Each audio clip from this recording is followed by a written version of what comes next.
Alright, day 20. Something led me to Revelations today.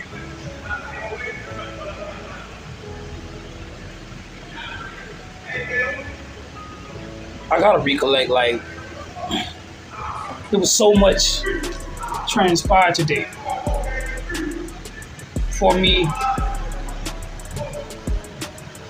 Great revelations, but today kind of marks a different type of let me try to explain this for you, bro. Like, I'm trying to get this to you real quick because it's really been on my mind, right? Let me get my leg down because I ain't got no clothes on. But I just want to get my foot off the doggone.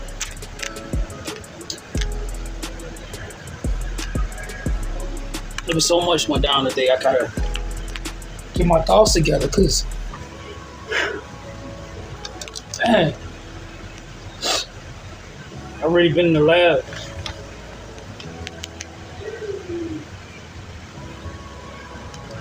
It's a lot today.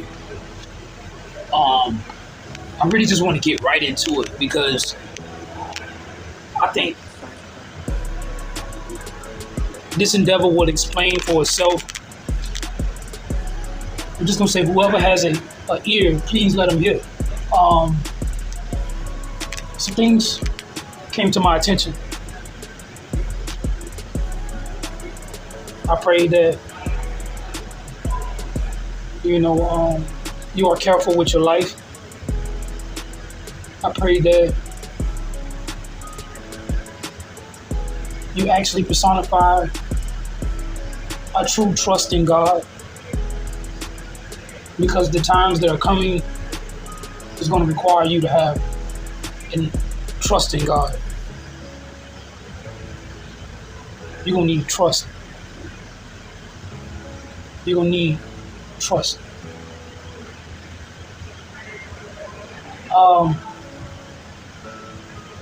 Some things kind of like added up for me.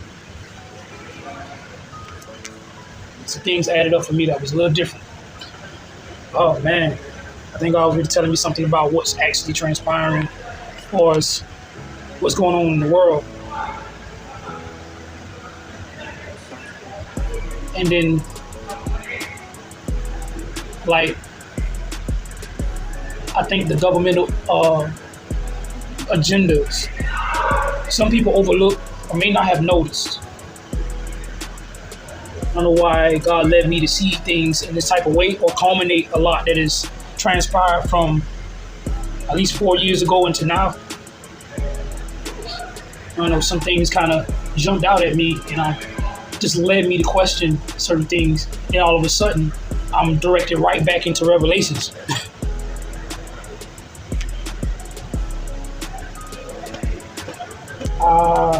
Just pray that this message is taken seriously. Let's get it. Wait, now I remember.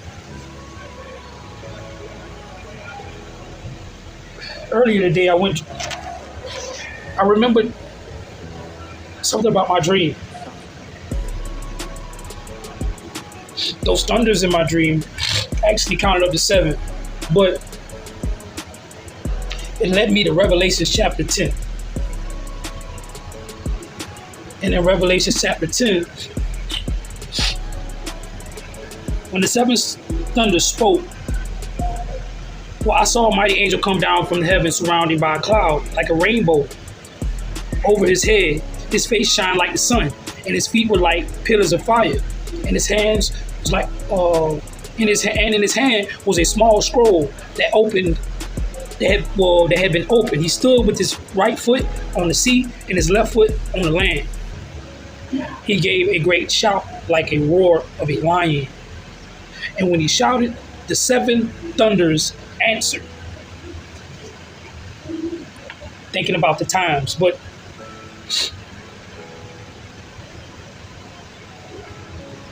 I don't know, it made me ponder on the 7 thunders, so I kept reading, all right? And for some reason, What made me think of the Seven Thunders was that movie, The Matrix. I don't know what led me to the movie The Matrix, but all right, I posted it. All right, but then here's my revelation behind what all led me to post parts of Revelations. But this passage led me all the way down to. I'm gonna keep reading. All right, and when the seven thunders spoke, I was about to write, but I heard a voice from the heavens saying, "Keep secret what the seven thunders said, and do not write it down." Then the angel I saw standing on the sea and on the land raised his right hand towards heaven. He swore an oath in the name of the one who lives forever and ever, who creates the heavens and everything in them, the earth and everything in it, the sea and everything in it. He said, "There will be no more delay." When the seven angels blew his trumpet, God's mysterious plan will be fulfilled, and it will happen just as he announced it to his servants, the prophets. The voice from the heavens spoke to me again. Come on in, man.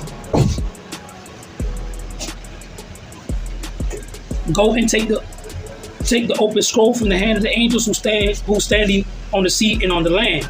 So I went, and I went to the angel and told him to give me the small scroll. "Yes, take it and eat it," he said, "and it will be sweet as honey in your mouth." Okay, I'm receiving more revelation right now as we speak, but I'm gonna keep reading. "It'll be sweet as honey in your mouth, but it will turn sour in your stomach." So I took the small scroll from the hand of the angel and I ate it. It was sweet in my mouth, but when I swallowed it, it turned sour in my stomach. Then I was told, "You must prophesy again about many peoples, nations, languages, and kings." All right, the two witnesses. It says, "Then I was given a measuring stick, and I was told to go and measure the temple of God and the altar and count the number of worshipers. But do not measure the outer court, for it has been turned over to the nations. They will trample the holy city for 42 months. And I will give power to my two witnesses, and they will be clothed, with burlap, and will prophesy during those 1,260 days. All right. Why, when I read this, well, I read more than this, but I'll go back and let the audio play it out after this video. But why, when I read this, it led me to question what was going on in the presidential election today. But from the presidential election, I was led to so much more. I'm gonna keep reading. "These two prophets are the two olive trees and the two lampstands that stand before the Lord of all the earth. If anyone tries to harm them, fire flashes from their mouth and consumes their enemies. This is how anyone who tries to harm them must die." It says they have power to shut the sky so that no rain will fall for as long as they prophesy. They have the power to turn the rivers and oceans into blood and strike the earth with every kind of plague as often as they wish. When they complete their testimony, I'm gonna just get into, oh man, what led me to one aspect to another. And this is what Revelation Chapter 10. Then I saw another mighty angel coming down from heaven. He was robed in a cloud with a rainbow above his head. His face was like the sun, and his legs were like fiery pillars. He was holding the little scroll which lay open in his hand. He planted his right foot on the sea and his left foot on the land, and he gave a loud shout like the roar of a lion. When he shouted, the voices of the seven thunders spoke. And when the seven thunders spoke, I was about to write. But I heard a voice from heaven say, "Seal up what the seven thunders have said, and do not write it down." Then the angel I had seen standing on the sea and on the land raised his right hand to heaven, and he swore by him who lives forever and ever, who created the heavens and all that is in them, the earth and all that is in it, the sea and all that is in it, and said, "There will be no more delay, But in the days when the seventh angel was about to sound his trumpet, the mystery of God will be accomplished, just as he announced to his servants, the prophets. Then the voice that I had heard from heaven spoke to me once more. Go, take the scroll that lies open in the hand of the angel who is standing on the sea and on the land. So I went to the angel and asked him to give me the little scroll. He said to me, Take it and eat it. It will turn your stomach sour, but in your mouth it will be as sweet as honey. I took the little scroll from the angel's hand and ate it. It tasted sweet as honey in my mouth, but when I had eaten it, my stomach turned sour. Then I was told, you must prophesy again about many peoples, nations, languages, and kings.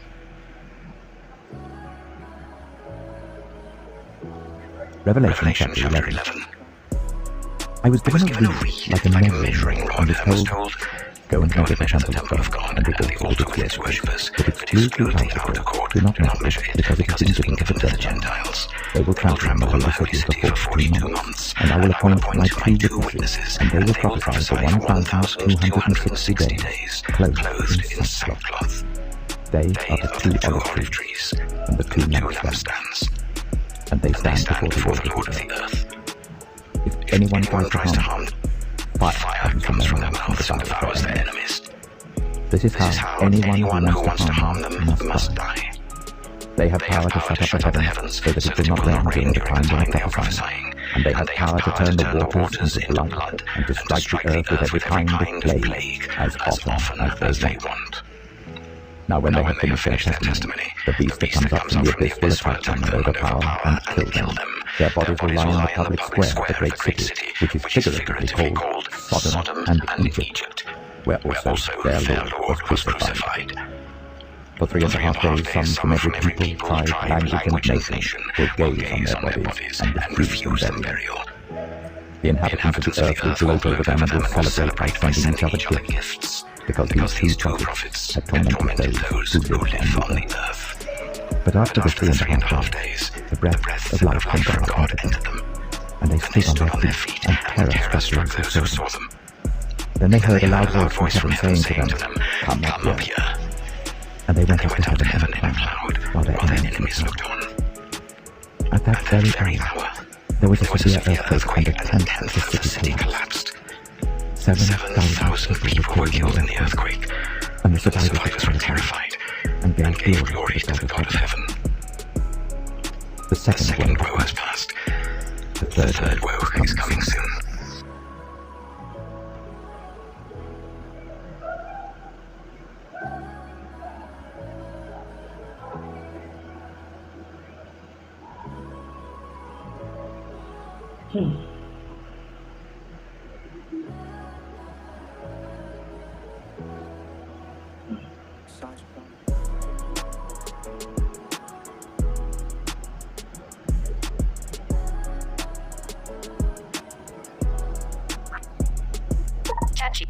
What happens within 6 months after a president is elected in list?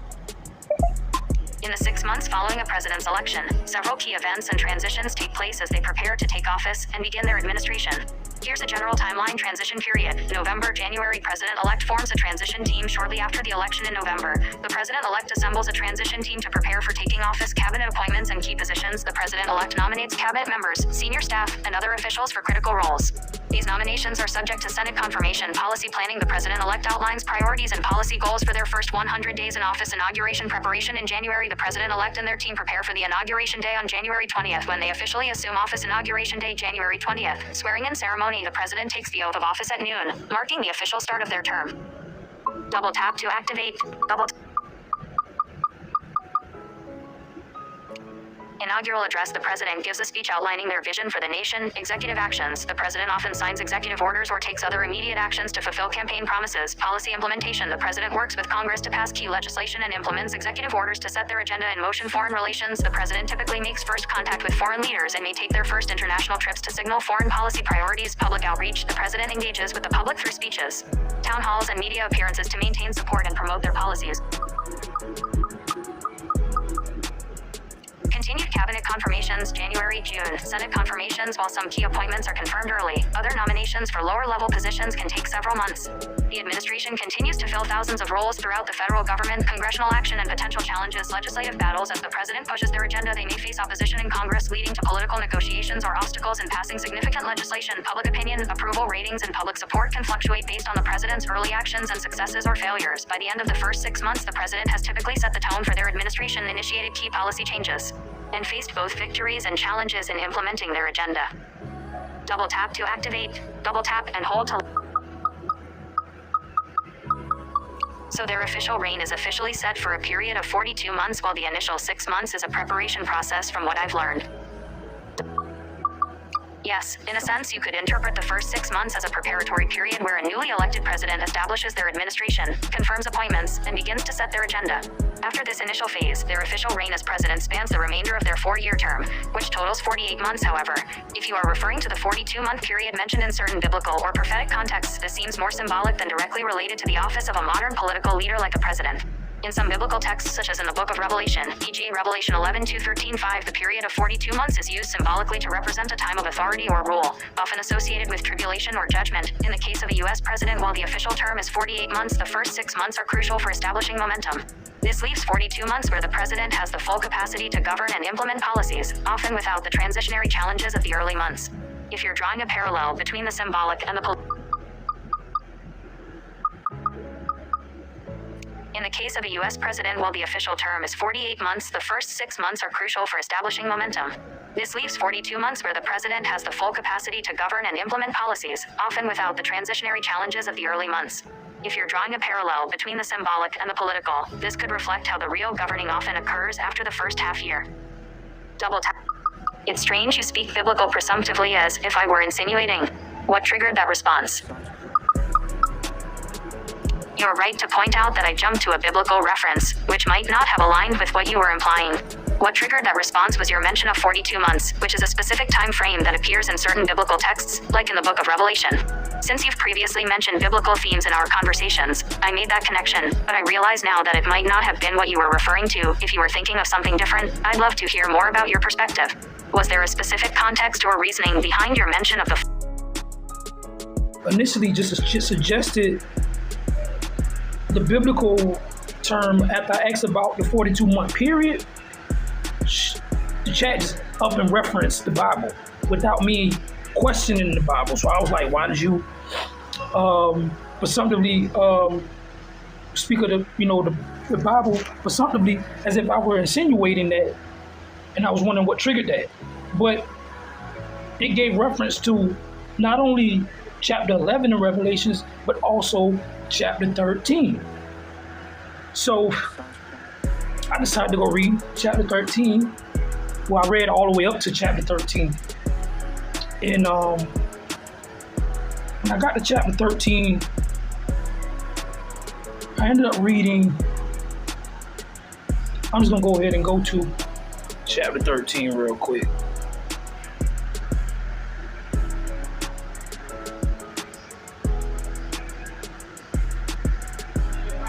So when I get to chapter 13,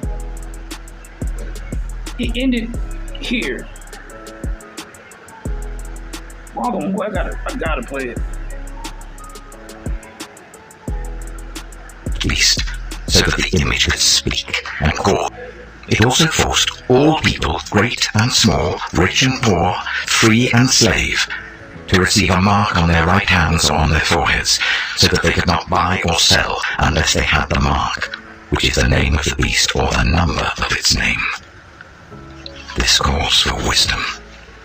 Let the person who has insight calculate the number of the beast, for it is the number of a man. Alright, so verse 18 stood out very heavy. And this is what I got. Something led me to go and question the whole 666, right? And see what we... Catchy. 666 represents 6 electrons, 6 protons, 6 neutrons, right? Enlist. Double tap to activate. Double tap and hold to long press. The idea that 666 represents 6 electrons, 6 protons, and 6 neutrons is a modern interpretation often tied to discussions about carbon, the element central to life on Earth. Carbon has an atomic number of 6, meaning it has 6 protons in its nucleus, and in its most common isotope, carbon-12, it also has 6 neutrons and 6 electrons.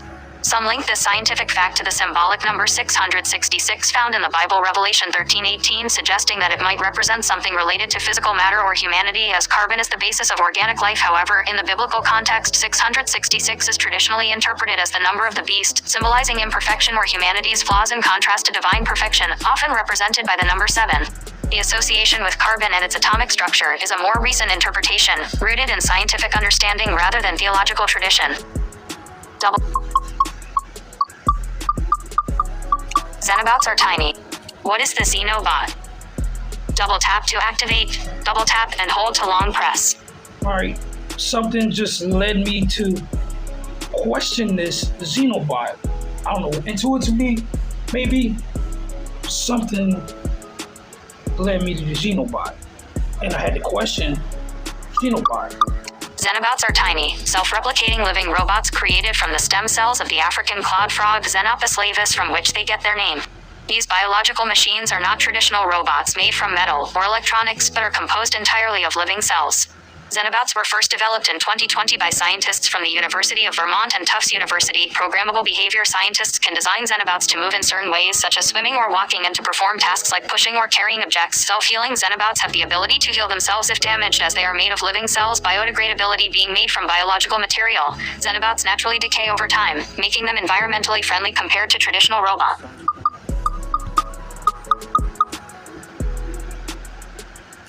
Self-replication: recent advancements have shown that Xenobouts can reproduce in a unique way by gathering and assembling free-floating cells to create new Xenobouts. Potential applications of Xenobouts include cleaning up microplastics in the environment, delivering medicine inside the body, and even contributing to regenerative medicine by repairing damaged tissues. Yes. Capital Y. I've learned they can now be controlled remotely. Double tap to activate. Yes, advancements in Xenobout technology have allowed researchers to explore the possibility of controlling Xenobouts remotely. This is an exciting development that builds on their original design, allowing for more precise control over their movement and behavior. The idea of remote control over Xenobouts can be achieved using a variety of methods. Optogenetics. This technique involves genetically modifying the cells of the Xenobout to respond to light. By shining specific wavelengths of light, scientists can influence how Xenobouts behave and move electrical or magnetic signals. Researchers are also experimenting with using external fields, such as electrical or magnetic signals, to guide or direct the Xenobouts' movements. This would allow control without the need for invasive methods.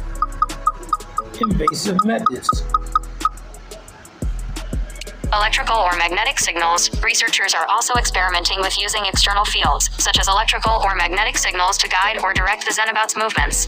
This would allow control without the need for invasive methods. Programming. Xenobouts can also be pre-programmed using artificial intelligence to perform specific tasks. While this isn't exactly remote control, it allows them to follow predetermined behaviors when introduced into an environment. Remote control of Xenobouts opens up new possibilities for medical applications, such as precision drug delivery, or for environmental tasks like targeting and breaking down pollutants. So basically, this can now be weaponized. Double tapped. Yes, the ability to remotely control Xenobouts raises the possibility that the technology could be weaponized, though this is not their intended purpose. While Xenobouts are currently being developed for beneficial applications such as in medicine and environmental cleanup, their potential misuse cannot be ignored. Any advanced technology, especially one that involves remote control, programmable behavior, or biological manipulation, carries risks of weaponization. For instance, Xenobouts could theoretically be engineered to deliver harmful substances, disrupt biological systems, or cause damage in targeted ways. The fact that they are biodegradable and can self-replicate adds another layer of complexity, as they could be designed to multiply in certain environments, leading to unintended or malicious consequences. However, it's important to note that ethical guidelines and regulatory oversight typically surround such cutting-edge technologies to prevent misuse. Scientists and governments will need to address these concerns through strict controls and transparent research practices to minimize the risk of weaponizing Xenobouts or similar technologies.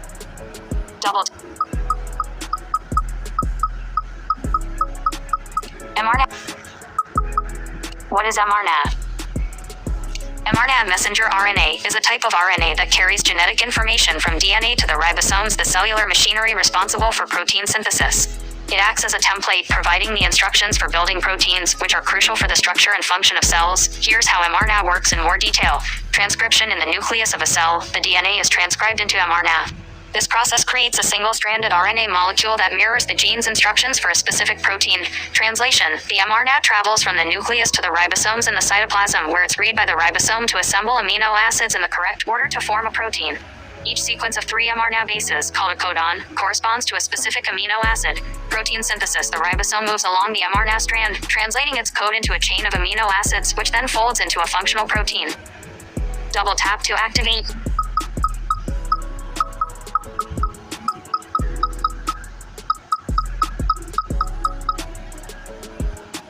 mRNA in vaccines. In recent years, mRNA has gained attention for its use in vaccines, particularly for COVID-19 vaccines like those from Pfizer, BioNTech, and Moderna. These vaccines use synthetic mRNA to instruct cells to produce a harmless piece of the virus's spike protein. This triggers an immune response, teaching the body to recognize and fight the virus if it encounters it in the future. mRNA vaccines are notable because they don't use live viruses and can be developed and produced more quickly than traditional vaccines. Additionally, mRNA doesn't alter an individual's DNA as it doesn't enter the cell's nucleus. It simply provides blueprint to the protein production and is broken down after use. So I say, I've learned that the XNO bot can perform these duties. If Xenobots could eventually be integrated with mRNA technology, it could open up novel possibilities for their capabilities. While this hasn't been fully realized yet, it's conceivable that Xenobots might be engineered in the future to carry out tasks related to mRNA delivery or similar biological functions. Here's how that could theoretically work. Targeted mRNA delivery. Xenobots could potentially be used to deliver mRNA directly to specific cells or tissues in the body. This could be useful in therapeutic treatments such as delivering mRNA vaccines or other gene editing therapies to precise locations, minimizing side effects and increasing efficiency. Cellular repair and regeneration. With their ability to interact with biological systems, Xenobots could deliver mRNA instructions to damaged or diseased cells to promote regeneration or repair. For instance, mRNA could instruct cells to produce proteins that promote healing or reverse cellular damage. Immune system modulation.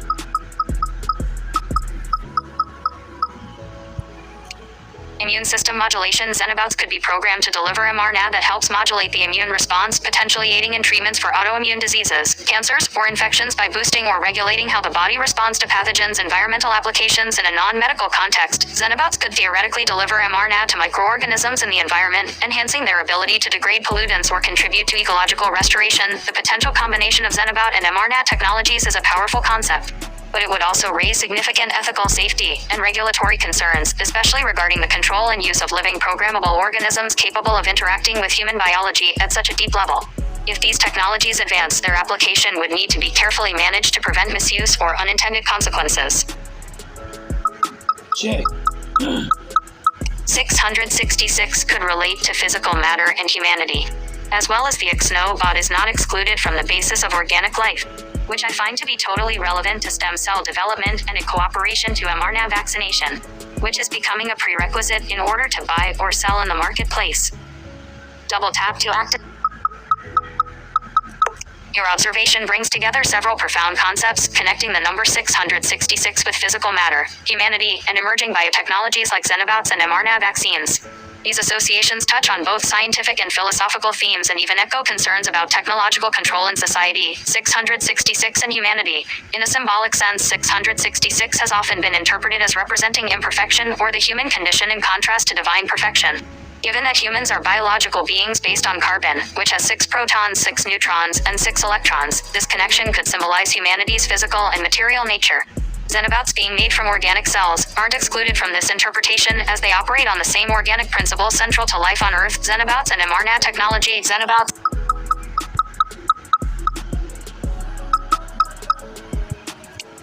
and mRNA technology. Xenobots, which stem from biological cells, could potentially be used in coordination with mRNA technology to influence biological processes.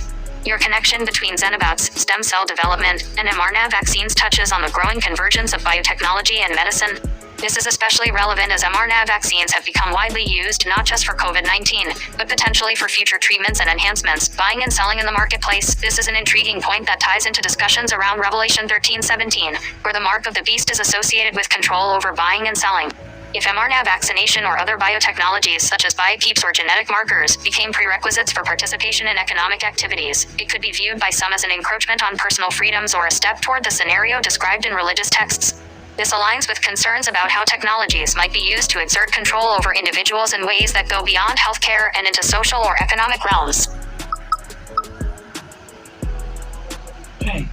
Buying and selling in the marketplace. This is an intriguing point that ties into discussions around Revelation 13:17, where the mark of the beast is associated with control over buying and selling.